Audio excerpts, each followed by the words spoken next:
Good morning and welcome to Mekong River, Vietnam. If you don't know where this is at, it's a small town near the border of Cambodia in southern Vietnam. Today, I'm actually going to go on a bicycle journey along the river all around this town. It's a town with very few tourists.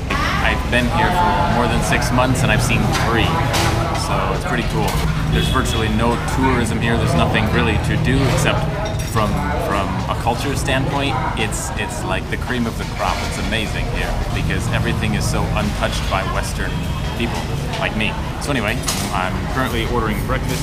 I'm having, I don't know, I said beef noodles. I hope he understood me. I bought a bicycle 3 days ago, so I'm excited to kind of hit the road and explore for many hours. So basically this town is settled on the Mekong River. Now this is not the Mekong here. This is another river next to it. The Mekong is actually right behind me, just past that bridge, and so it feeds this small river, or the small river feeds it. I'm not sure which way the water is going. It doesn't move very fast.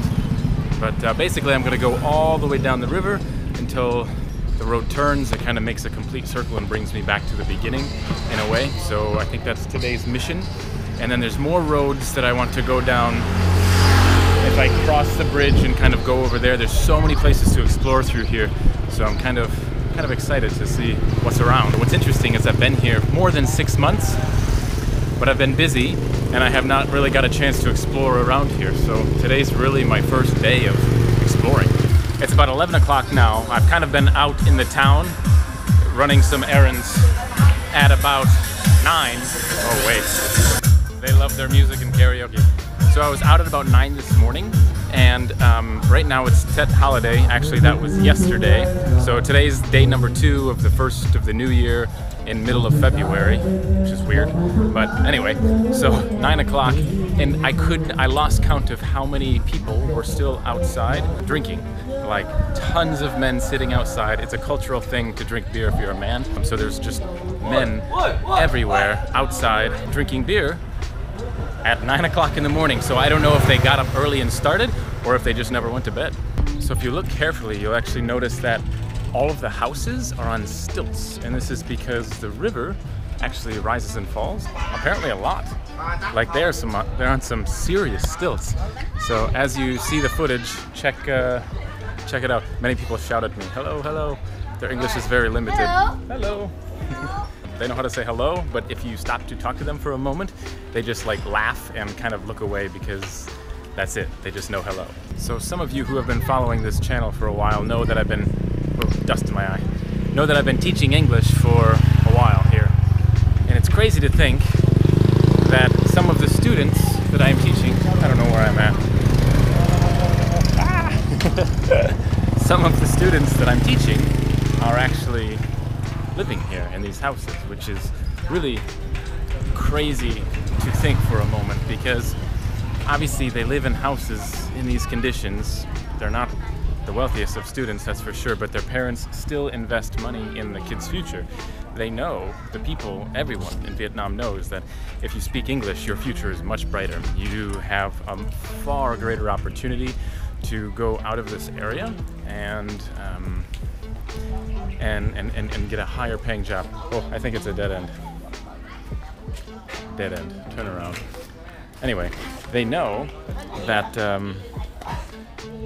they can go to the city or get a job that deals with foreigners on a daily basis, which usually means more money. So it's crazy to think that some students are living here and yet they still come to learn English. I was just thinking this because 2 minutes ago there was a student that yelled my name, and I turned and looked, and sure enough, I assume he lives there. Just a reminder, I suppose. So I made it through the one round. Now I'm on the main road, heading over the bridge, and I'll be doing the same thing on the other side. It's interesting, as two police officers just passed me on one motorbike. They just turn and look and give me a half smile, and that's about it.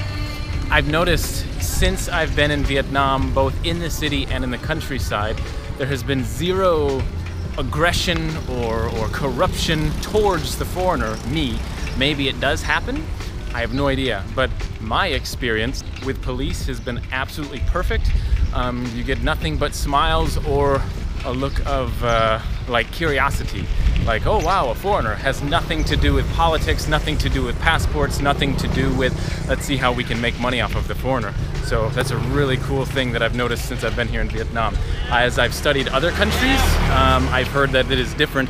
In fact, there are some countries where police actually target foreigners to extort money. So cool to Vietnam. I want to show you, as you can see, these are I kind of rode my bicycle along the coast of the river, and so you can see the face of the houses. You can see the stilts, not very well because it's a wide-angle camera, but yeah, man, just a different world here. So many people, they toot their horn and wave. You can hear them always saying two things. They'll say, oh, gao gao, which means tall. You are tall, he is tall, right? And then also people will say, they'll whisper or they'll shout to each other to get everyone's attention. They'll say, oh, mate. I can't say it very well, but it basically means from America or American. He is from America, or look, there's an American. That's what they say. Even though I could be French and they don't know, but everybody shouts American, American if they see a foreigner white man, I guess. I don't know. And then the other percentage of people will shout and say hello. Sometimes they welcome me. Sometimes I say okay, and I kind of come and talk and have a beer or drink something with them. But today, during the party time, wow, that's close, but it's very normal in Vietnam. I trust them.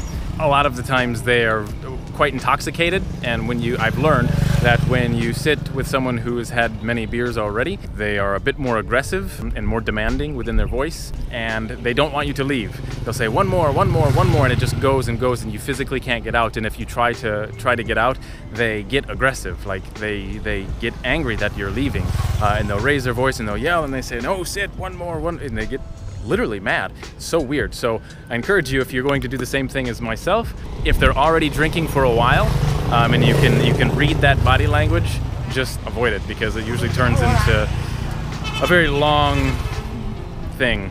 But for the rest of the people, it's amazing. Sit, talk, enjoy. Everyone is so nice, so friendly. I've had zero unsafe experiences here in Vietnam. My seat has slowly been going down.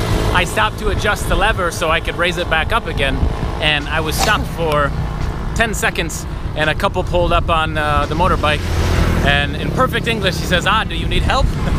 It was him and his girlfriend, him and his wife, I don't know. They were young like me, and or younger than me, I guess. I'm getting old now. And he asked he said, do you need help? And no, and then he asked me, well, what are you doing? And asked me all these questions, and just very, very friendly. He just wanted to make sure I was okay. What are the odds of someone speaking fluent English passing me at the exact time I stopped their bicycle? I don't know. So I was riding on a bridge, and these two flagged me down, yelling at me, say, come, come, waving me down. So I've been here talking for maybe, I don't know, 15 minutes about nothing. Basically, I'm saying I'm looking for coffee. I'm going to go have coffee somewhere. So, but just small talk with Google Translate until my phone is starting to die. Limited Wi-Fi. Huh? I don't know what they say half the time. Sometimes when they speak their language, they use euphemisms, maybe? Anyway, in the translation it comes out crazy, so I don't know. Just an interesting experience. I'm going to find coffee very soon and then kind of head back in that direction. So a man came and escorted me up a hill to here. Now I'm in a hammock, and they're making ice milk coffee for me, which is great because I'm so hot and so thirsty. It feels amazing to sit. Well, I stayed in the hammock for far too long. I think I was there for 45 minutes. Now it's kind of late afternoon, early evening, and I suppose I'm starting to head back. I ended up going to Cambodia, and I had no intention to go, but somehow I just randomly arrived in Cambodia. So I just crossed the big dragon bridge. Actually, right over there you can see the Mekong River going this way, and this is actually a side channel leading to here, which is an interesting view to me. You can see all the houses that are on stilts. Obviously the water rises, and these are all actually homes that live on the water. These people live in the water, on the water forever. Very interesting. So as you can see, it's a different world over here, different culture, different everything. I'm gonna go explore. If I follow this road, this river that way, I actually bump into Cambodia in about less than 3 kilometers. It's very interesting. All of these places look the same along the river. Obviously the house is on stilts, made out of tin.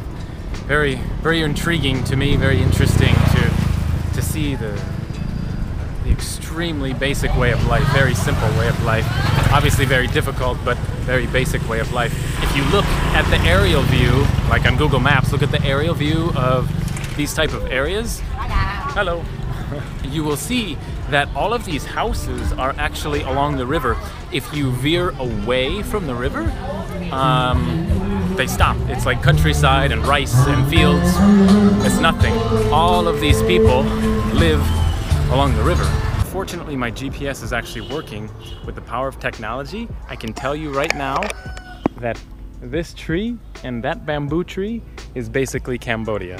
This is Vietnam, and that is an actual corner of Cambodia. You can see the boat down below. That is actually in Cambodian waters. It's literally right here. Cool. I love when technology works. My phone GPS and my phone signal is strong enough where I know exactly where I'm at. Super cool. So yeah, I could go swimming in Cambodia right now. There's nothing that monitors this area. If you go on land or take a bridge, you will go into a border control. But literally, you can take a boat to the other side, and I cannot imagine anybody would ever know. Well, friends, that is it. I'm going to call it a day. It's about 5:30 p.m. I must turn around. It'll be close to an hour and a half before I get home if I take the exact same route back home, which is the fastest route. So I'm going to turn around now. It's cool. I hope this inspires you to get off the beaten path a little bit more when you travel, and don't be scared of people. I've been to about 20 countries, and I can tell you people are safe. Do not fear the small percentage of people who are unsafe, and be confident that there are more people who are good than bad. I choose to believe that people are good, and I can tell you I've only had one bad experience in 2 years of non-stop travel. Someone took my phone in Manila, Philippines. Other than that, it's been amazing. People are safe, so get out of your comfort zone and do something like this. Explore, experience culture. Anyway, I'm signing off. Thank you for watching, and remember, your time is running out. Start living. Take care.